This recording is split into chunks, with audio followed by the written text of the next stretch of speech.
Tonight, should they expunge the impeachment in the House? They should. the president still letting loose after a long week, She broke the law. accusing the Speaker of the House of illegality for tearing up his State of the Union address. And I'm counting on New Hampshire. the Democratic presidential field moves to New Hampshire, leaving the muddled results from the caucuses in Iowa. This as more Americans succumb to the coronavirus. They're somber. It's pretty quiet. A cruise ship quarantine as questions mount over the official toll in China. All this and more tonight on Faith Nation.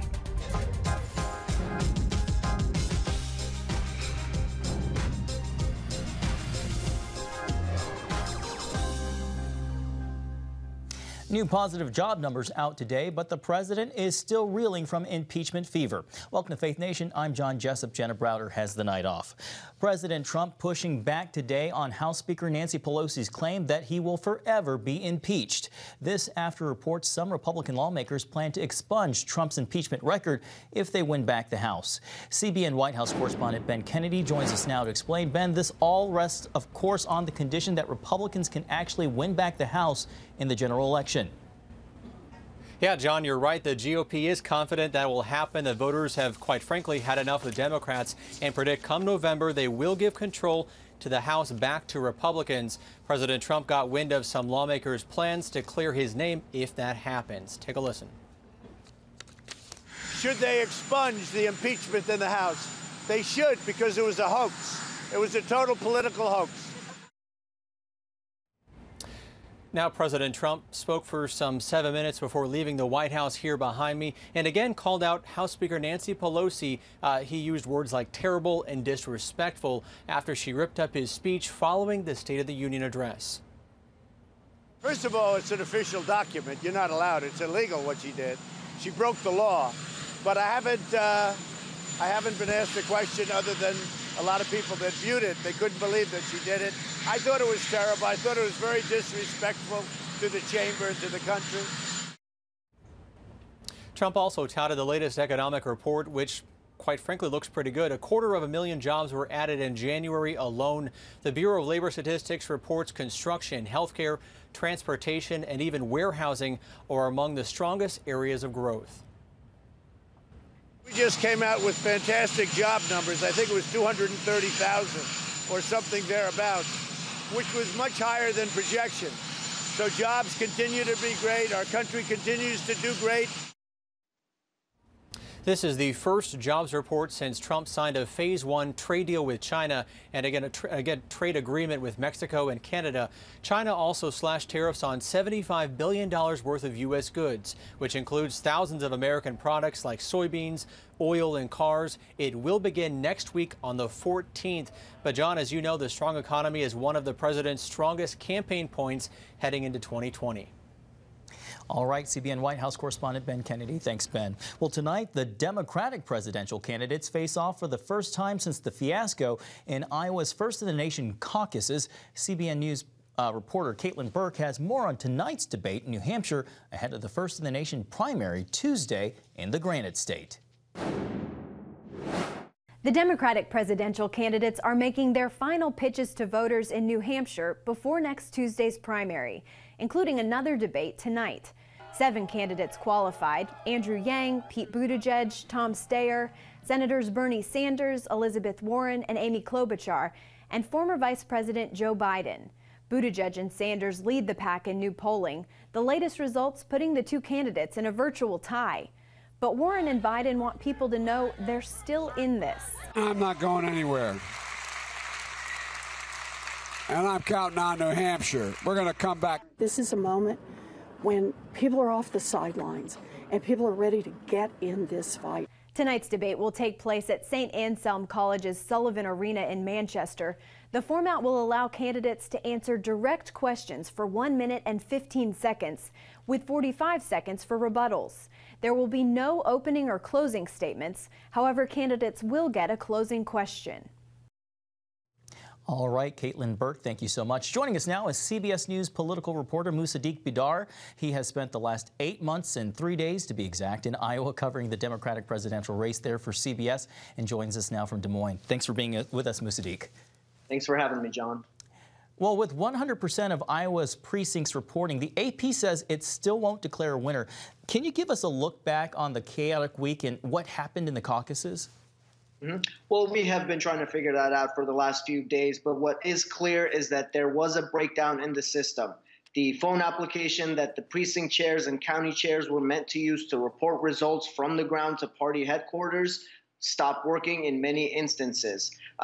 Precinct chairs were unable to get into the app. Some gave up on it. I had one county chair tell me that she instructed all her precinct chairs to just call in the results. Of course, this is what they had done in the past, but in this instance on Monday night, when you have all these precinct chairs all of a sudden calling in the party headquarters to report results, the phone lines were bogged down. It took a long time. Some were on hold for as long as 45 minutes to up to 3 hours. And many precinct chairs and county chairs just kind of gave up on it on Monday night and said, we're going home, we're going to do this tomorrow. At this point, we still didn't have any of the results. Candidates gave their speeches and went to the airport to head for New Hampshire. At about 1:30 in the morning, the Iowa Democratic Party held a short press call and told us that they are reviewing the results, and we won't know much more until Tuesday. By Tuesday, 4 p.m. Central Time, we finally got about 60% of the results. And after that, it took nearly 3 days to get to 100%. Right. Where we are now is that you have Mayor Pete Buttigieg slightly ahead in the state delegate count, while Senator Bernie Sanders is slightly ahead in the popular vote. Right. Musaddiq, the president today weighed in, declaring in a tweet that Iowa and New Hampshire will not be moved from the primary schedule as long as he remains in office. He called it a great tradition. How seriously are party officials entertaining the idea of ditching Iowa? Well, this is a conversation that comes up every 4 years. Of course, this year on the Democratic side, you had presidential candidates actually calling out Iowa for its lack of diversity and saying that it shouldn't go first because it doesn't represent the people of the Democratic Party. Secretary Julian Castro did that. Mayor Michael Bloomberg has also called for it.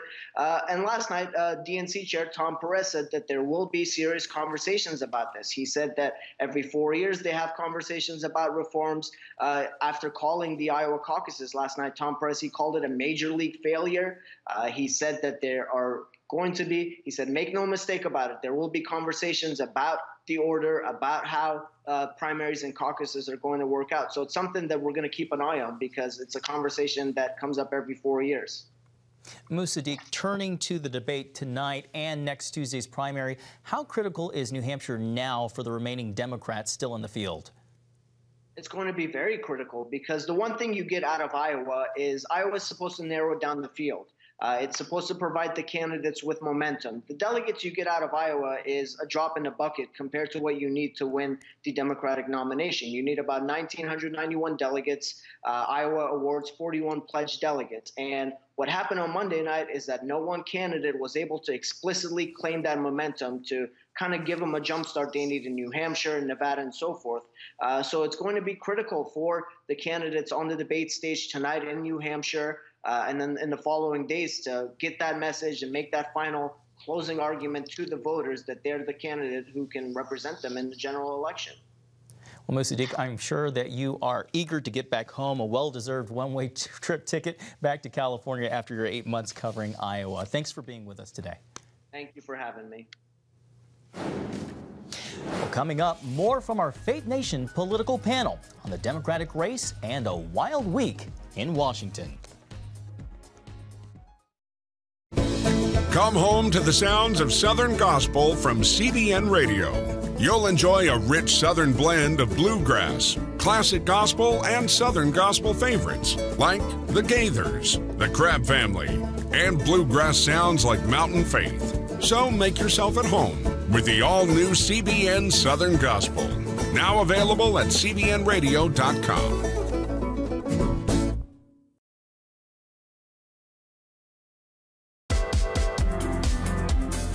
Meet the pastors who are preaching the gospel in a fresh, fearless way.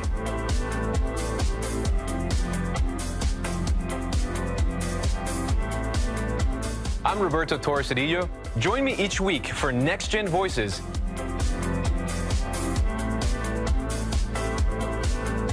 And watch God transform a generation.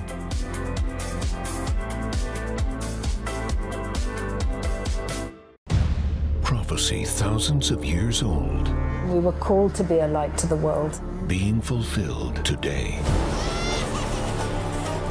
Discover how. Get to life. Call 1-800-700-7000. We consider it our duty to reach out and help others around the world. For a gift of $10 or more, you can own the acclaimed CBN documentary To Life. Just call 1-800-700-7000 or log on to cbn.com.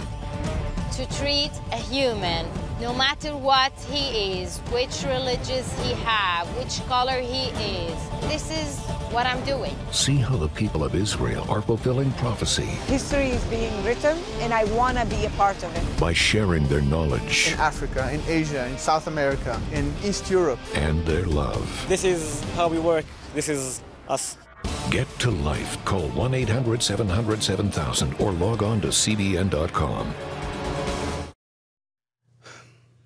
Well, welcome back. Joining us now after a long week, what really feels like a long year, is CBN News Chief Political Analyst David Brody. David, it's as though the upcoming week is now the official beginning of the Democratic race after that false start in Iowa.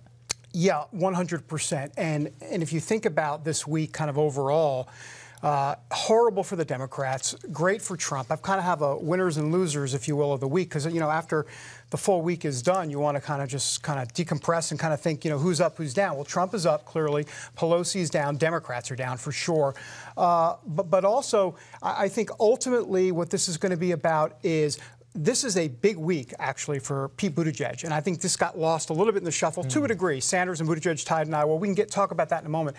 But watch out for Buttigieg coming up in New Hampshire and beyond. That's something to watch. Can we rewind a little bit and help put this week into perspective? Yeah. We started out the week with closing arguments in the Senate impeachment trial, still ongoing Tuesday when President Trump delivered his State of the Union address, and then the following day he was acquitted.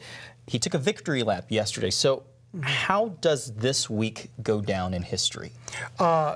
Listen, here's the thing, and I'm trying to kind of pause and say this. This truly is an historic week ever in Washington, D.C. and in the country. And the reason I pause for a moment, John, is because it seems like every week on Faith Nation, we say, this is historic. We've never seen this before. But really, John, we have never seen back to back. I mean, Monday, Tuesday, every single day there was something, and it was all consequential, not just in this week, but the ramifications it will have as we move forward into November. David, the president is looking to expunge his impeachment record in the House. You heard Ben's report earlier. Is that even possible? It's possible. Look, they're talking about it. Okay, so let's just get this out in the open right now. Expunge does not mean impeachment goes away. Okay, so he's an impeached president. Check Wikipedia. It'll be there forever.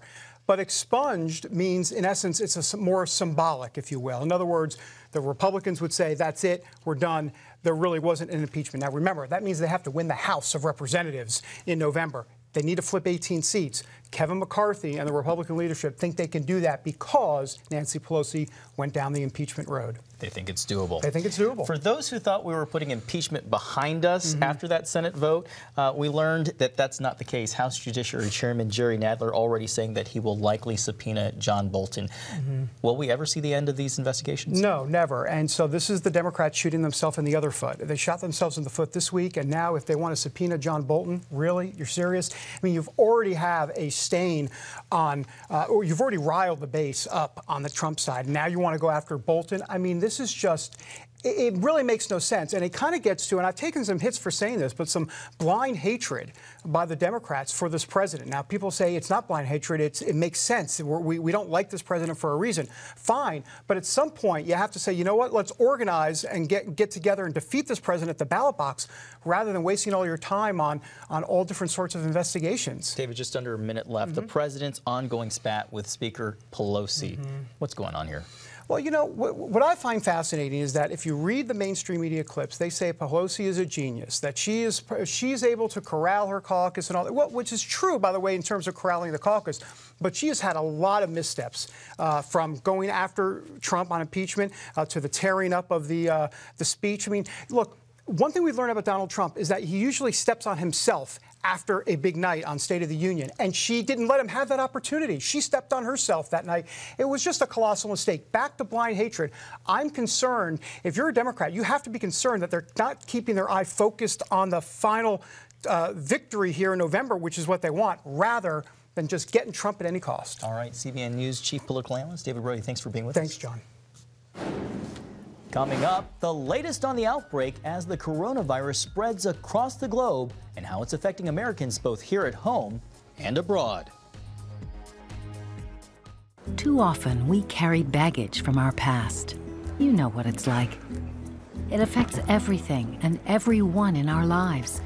It's always there, weighing us down and keeping us from achieving true happiness. But do you know God never meant for us to be trapped in the past? You can be free of your baggage. Learn how God's forgiveness leads to changed lives and new beginnings. Call the 700 Club. I'm Ephraim Graham, and this is Studio 5. Cruise with me as I discover the good things happening in the world of music, sports, television, and movies. The fact that Ryan Coogler was going to be directing the film, I knew that something special was going to happen. We'll chat with artists at the forefront of entertainment and explore the connection between popular culture and faith. I asked my pastor, I said, well, does that mean I'm supposed to be a preacher? He says, well, no, you already have a pulpit. Watch Studio 5, Wednesday night at 9:30. Tikkun Olam. This is our nature as a country. To make the world a better place. Literally, we felt the earth shaking. The Christian Broadcasting Network presents To Life, how Israeli volunteers are changing the world. This film needs to be seen by everyone. I was in tears. Now you can own the inspiring documentary To Life on DVD. There is blood on our hands if we know and we walk away. I'm so grateful that this film was made. To Life can be yours for a gift of $10 or more. Call 1-800-700-7000 or log on to CBN.com. We know that every minute counts to save life. It'll bless Israel, but it'll also bless all the friends of Israel. Discover the untold story of how Israeli volunteers are making the world a better place. Call 1-800-700-7000 or log on to CBN.com to get your copy today. Well, tonight, hundreds of Americans are quarantined on cruise ships amid the deadly coronavirus outbreak. This as a number of confirmed cases in China skyrockets. CBN News national security correspondent Eric Phillips has the latest. Eric? Well, John, total cases now exceed 31,000, along with a growing death toll. That number includes one of the first doctors in Wuhan to raise the red flag about the disease. Concern over the coronavirus spreading in confined spaces intensifies as two massive ships in Japan and Hong Kong quarantine more than 7,000 people, including 428 Americans.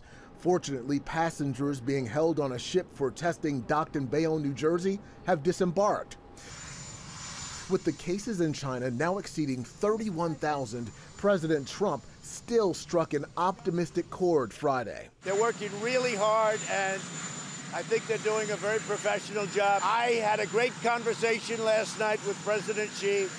It's a tough situation. I think they're doing a very good job. Meanwhile, the doctor who first warned about the illness died from it. Dr. Li Wenliang, a 34-year-old Wuhan ophthalmologist, was reportedly reprimanded when he spoke out. His death sparking massive grief online and in the streets of Beijing. We heard the news of his death with heavy hearts because he gave his life for our ordinary people. We are extremely grateful. We should learn from him. The U.S. continues to fly loads of Americans back home from Hubei province. They'll be quarantined for 14 days. Some, like Frank Wazinski and his daughter, became sick in Wuhan. We've been in this hospital probably for the next 3 days until the CDC results come back. Today, President Trump's coronavirus task force announced the U.S. government is prepared to spend up to $100 million to assist China and other countries, as well as the WHO, in battling the coronavirus. By the way, the number of confirmed cases of coronavirus in the U.S. has remained in the low double digits for about a week now, and none of the 600-plus coronavirus-related deaths have happened on American soil, John. All right, CBN News national security correspondent Eric Phillips. Thanks, Eric. Well, joining us now from New York City is Gordon Chang, speaker, columnist, and author of the book, The Coming Collapse of China. Gordon, thank you for being with us. Let's get right to it. You say China is overwhelmed by the outbreak and the number of cases is probably much higher. How bad are we talking? We really don't know, John, and that's the problem. Consistently, Beijing has been underreporting, and part of it is deliberate falsification, but also it is because local health workers are not even able to pick up corpses. So accurate tallying of the deaths and the number of patients, that's a very low priority, so you can understand that. I tend to think that this is just going to skyrocket for another few weeks, and probably we're going to see cases in China, new cases in April and May. Towards the summer, that's when these types of diseases tend to peter out because of the hot weather, and then we'll have relief. Gordon, after speaking with his Chinese counterpart, President Trump today praised China's response and predicted Xi Jinping will be successful at stopping the outbreak. Based on your last answer, I suspect you don't share the same degree of confidence. No, I don't, because Beijing has gone back to its old ways of secrecy. On January 26th, the Communist Party announced the formation of its coordinating committee. It's called a leading group. And of the 9 people, only 1 was a public health professional. The group is heavy with propaganda types, including its vice chairman. And the chairman is the premier of the country, who is considered to be politically expendable. So that shows in a very visible way that Beijing is much more serious about controlling the narrative than it is solving the problem. And by the way, those 2 goals are inconsistent with each other. You either control the narrative or you end the disease. It's very hard, almost impossible, to do both. Gordon, any suspected foul play in the death of Dr. Li? Now, he's the whistleblower physician who first sounded the alarm about the virus back in December. And, of course, news reports of him passing away just yesterday. Well, there are all sorts of rumors that are circulating in China. But the basic narrative is that it's not the virus that killed Dr. Li. It's the Communist Party. And they're speaking metaphorically, not that somebody stuffed a pillow over his head.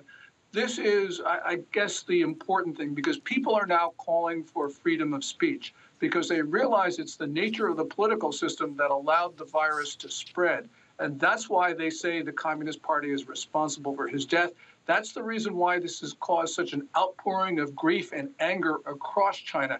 And it also comes just after a Tsinghua University law professor has called for Xi Jinping to step down. That shows the Chinese people are losing their fear of China's ruler.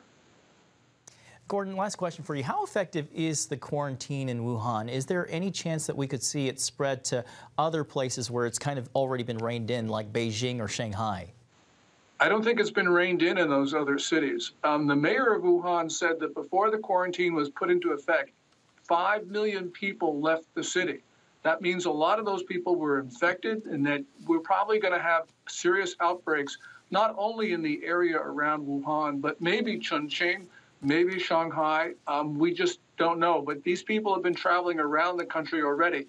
And these draconian procedures that China's put into place, they sound good, but they're far too late after the Communist Party allowed this virus to spread.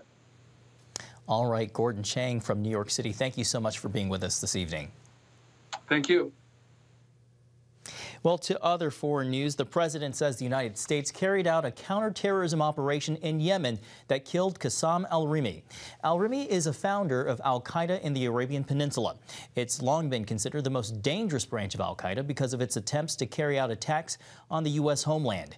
Al-Rimi claimed responsibility for last year's deadly shooting at the Naval Air Station in Pensacola, Florida, where a Saudi trainee killed 3 American sailors. President Trump says the United States and its allies are safer because of al-Rimi's death. Well, high alert in Israel. Terror strikes at the heart of Jerusalem just days after President Trump announced his deal of the century. Defense forces and police are on the lookout after 3 terrorist attacks in just 12 hours. 3 Palestinians have also died in recent clashes with Israeli forces. The Palestinian Authority is warning Palestinians not to support the plan. Whoever accepts it, he will pay a heavy price for it. Yes, he will pay the price for accepting it. He will pay the price of treason. Accepting this deal is the way to treason. Israel's National Police spokesperson told CBN News the police don't know yet if these terror attacks will grow into still another terror campaign or die down. Israelis and some Palestinians hope this won't become a new wave of terror on the streets of Jerusalem or throughout the land. Coming up, from the Vatican to Washington's National Park, we'll take a look at this worldwide special event. It's the new Superbook Bible app. It's packed with games, activities, and Superbook episodes that you can watch for free. Oh, no! There's trivia, a fun daily devotional, and answers to your Bible questions. Plus, an easy-to-understand Bible the whole family will enjoy. You can even create your own Superbook character. Ta-da! It's the new Superbook Bible app. Free downloads on iTunes, Google Play, and Amazon. From Washington, D.C., uncompromising stories, interviews, and analysis from veteran journalists David Brody. Escalating fight. Jenna Browder. Chose his words carefully. Ben Kennedy. Plan to join him. And Amber Strong. For impeachment grows a little bit louder. Bringing you the political news that matters. We get out and tell the story of the progress that we're making in this country. Watch Faith Nation, weeknights at 6 on the CBN News Channel. We will move the American embassy to the eternal capital of the Jewish people, Jerusalem. As the nations rage, you can stand with Israel. History is being written, and I want to be a part of it. Call 1-800-700-7000 and get to life. This is our nature as a country. Discover the untold story of how Israeli volunteers are changing the world. We consider it our duty to reach out and help others around the world. For a gift of $10 or more, you can own the acclaimed CBN documentary To Life. To treat a human, no matter what he is, which religious he has, which color he is, this is what I'm doing. Support Israel in their time of need. Get to Life, now available on DVD. Call 1-800-700-7000 or log on to cbn.com. And I wish that other people throughout the world could see this side of Israel. And finally tonight, from the Vatican to right here in Washington, D.C., Tim Tebow is bringing the prom to kids with special needs. Night to Shine is coming to Nats Park tonight. Organized by the Tim Tebow Foundation, the event brings together 700 churches across 34 countries with a goal of honoring young people with special needs and to give them the prom they always deserved. We believe that when we're celebrating these kids and we're crowning them as the king or the queen of the prom, that's how the God of this universe looks at them every single day of their life. At the event here in Washington, D.C., hosted by Waterfront Church, attendees are treated to a night of glitz and glam, where everyone is crowned king or queen. Tonight also marks the 6-year anniversary of Night to Shine. Since its inception, it has celebrated hundreds of thousands of special needs kids, raised awareness about their inspiring lives, and highlighted their shining smiles. Well, thank you for watching Faith Nation tonight. We hope you have a great weekend and see you right back here Monday.